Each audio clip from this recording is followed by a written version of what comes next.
There's no doubt the man's right. It's absolutely that way with me. Take, for instance, the fairly rummy matter of Lady Malvern and her son Wilmot. A moment before they turned up, I was just thinking how thoroughly all right everything was.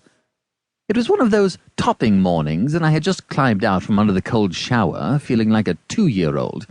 As a matter of fact, I was especially bucked just then, because the day before I had asserted myself with Jeeves. Absolutely asserted myself, don't you know?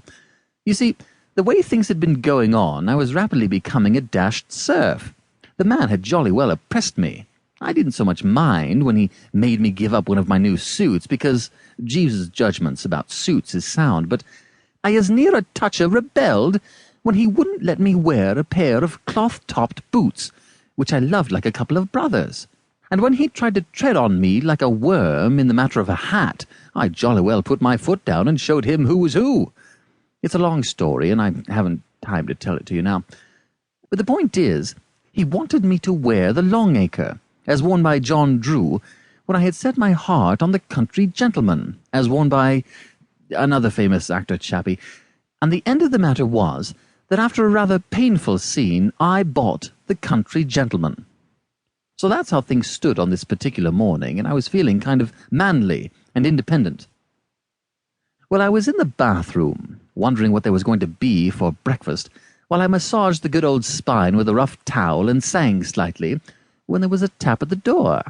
I stopped singing and opened the door an inch. "What ho, without there?" "Lady Malvern wishes to see you, sir," said Jeeves. "Eh?" "Lady Malvern, sir. She is waiting in the sitting-room." "Pull yourself together, Jeeves, my man," I said rather severely, for I bar practical jokes before breakfast. "You know perfectly well there's no one waiting for me in the sitting-room. How could there be when it's barely 10 o'clock yet?" I gathered from her ladyship, sir, that she had landed from an ocean liner at an early hour this morning.